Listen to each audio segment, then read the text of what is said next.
Você sabe o que é a taxa Selic? Bom, se você não sabe ou quer aprender mais sobre ela, fica comigo até o final, que hoje eu vou te ensinar tudo. Fala galera, tudo bem? Hoje, nosso segundo vídeo dos conceitos econômicos, vamos aprender um pouquinho sobre a taxa Selic. A taxa Selic, ela é a taxa básica de juros do nosso país. Na última aula, a gente falou sobre juros, certo? Entendemos o que era juros.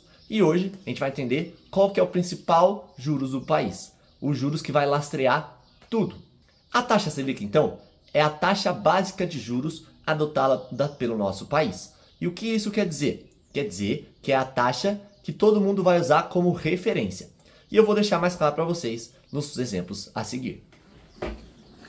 Muito bem, então, galera. A taxa Selic, então, como eu falei, ela é até a taxa básica de juros. Vou mostrar primeiro para vocês como a gente pode encontrar. A gente tem algumas maneiras. Por exemplo, a gente pode vir no site do Tesouro Direto, que é a parte mais confiável. Nesse gráfico aqui vai mostrar toda a evolução da taxa Selic. Então a gente vê que ela estava lá embaixo, ela foi subindo, estabilizou, desceu e precisou voltar a subir. Tá? Então hoje a gente está vendo ali que ela está em 15%. Tá bom? A gente pode precisar direto do Google, então taxa Selic, a gente vai ter o resultado aqui, né? Qual é a taxa Selic de hoje? 15%.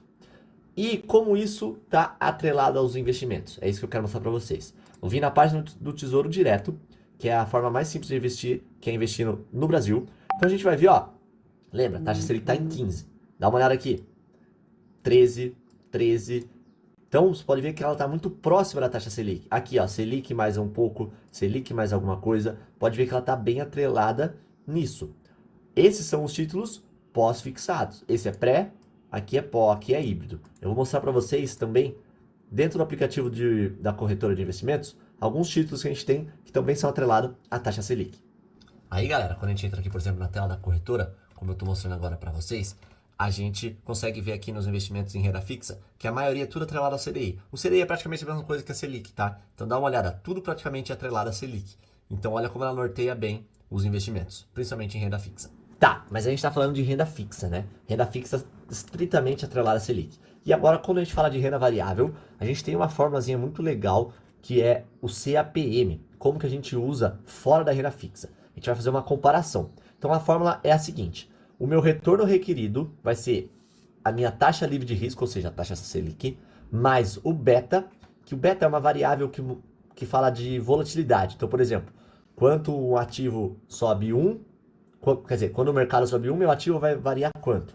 Essa questão, não precisamos aprofundar nisso não, só para vocês terem uma noção. Vai ser o retorno de mercado menos a taxa livre de risco. Traduzindo dessa forma, para eu investir num Petrobras, no Banco do Brasil, numa ação, por exemplo, eu vou estar correndo muito mais riscos do que se eu investir numa renda fixa, certo? Para isso, eu vou exigir uma remuneração maior.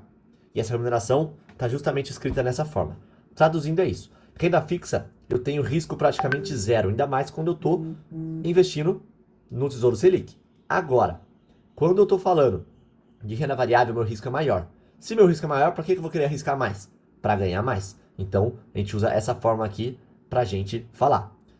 A renda fixa, independente do valor dela, quanto ela está rendendo, ela é excelente como reserva de emergência, de oportunidade, e é muito bom deixar o dinheiro lá para esperar oportunidades e investimentos que rendam mais, por exemplo, a renda variável.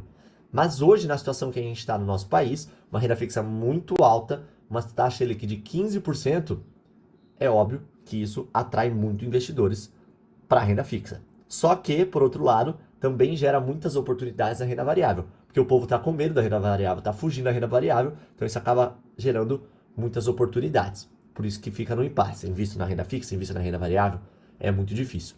Mas, perceberam como a taxa Selic ela vai atrelar tudo isso? Muito bem.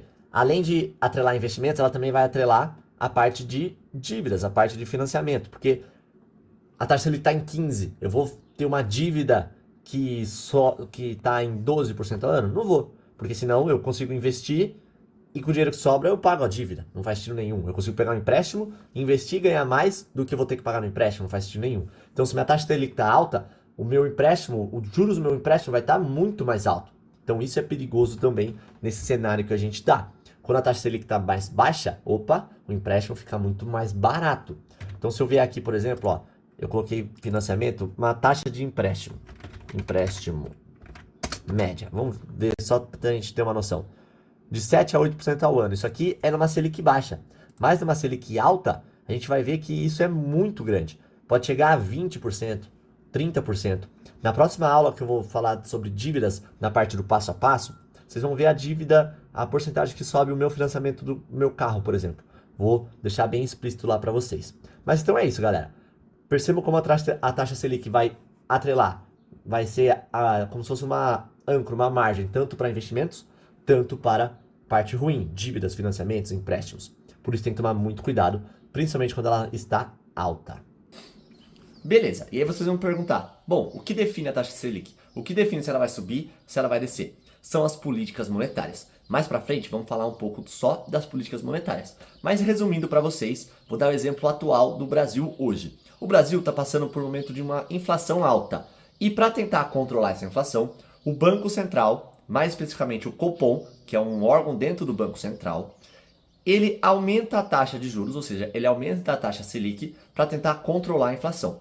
Porque, na teoria, se eu aumento os juros, fica muito mais caro o acesso a dinheiro, muito mais caro o crédito.